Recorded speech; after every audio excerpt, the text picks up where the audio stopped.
Assalomu alaykum kichik do'stlar. Bugun men sizlarga Toshqon bilan Toshbaqning yugurishi nomli cho'chakni o'qib bermoqchiman. Toshqon bilan Toshbaqning yugurishi. Toshqonning to'rt puti bor bo'lib, nihoyatda tez yuguradi ekan.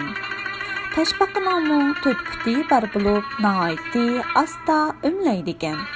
Bir kuni Toshqon Toshbaqqa: "Hey Toshbaqa, İkimiz yugurishib, musobaqalashib baqsaq qandoq?" debdi. Toshbaqa Toshqon menga chaqchaq qilyotidi deb o'ylab, uning so'ziga pisand qilmabdi. Toshqonning xushalligidan quloqlari dengib, "Toshbaqa o'mlaydi, kechqurgacha eshik oldida cho'glaydi" deb naqsh aytibdi. Buni anglab Toshbaqaning nihoyatda achchig'i kelib, "Toshqon, sen bek ko'ranlab ketma. Bəsləsək, bəslişəyli" debdi. Toshqon Toshbaqaning gapini anglab, bakla xo'sh bo'lib ketibdi. "Nima deding?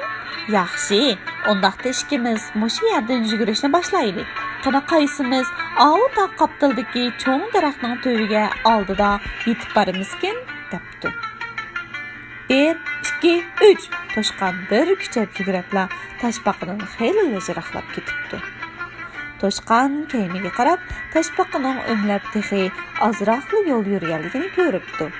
Toshqon ko'nglida: "Toshbaqaning yugurishda men bilan baslashiman degani uchiga chiqqan ahmoqlik. Toshbaqa hamon menga yetisholmaydi. Biroz uxlab olaychi" deb o'ylabdi. Toshqon o'ndisiga yetib olib, ko'ranligan holda: "Lay lay lay lay lay lay, men cho'qim g'alba qilay" deb naqsh aytishga boshlabdi. Toshqon naqsh aytaverib, yerib holdan ketib, ko'zlari ilishib bir damdila uxlab ketibdi. Toshbaqa garchi asta o'milsimi, lekin qilchi bo'shashmay bir xilida mengayveribdi. Toshbaqa Toshqon uxlayotgan yerga kelganda yerib holdan ketayli deb qopdi. Toshqonning xo'rak tartib uxlab yotganini ko'rgan Toshbaqaningmi biroz aram ilib olg'isi keldi. Ammo u yanala qadamini astlatmabdi. Toshbaqa o'mila oxiri cho'ng daraxtning tubiga yiqilishib qopdi. Dal mushu paytda Toshqon uyg'onib, asnab turib: "Toshbaqa, texichi menga yetish bo'lolmadingmi nima?" debdi.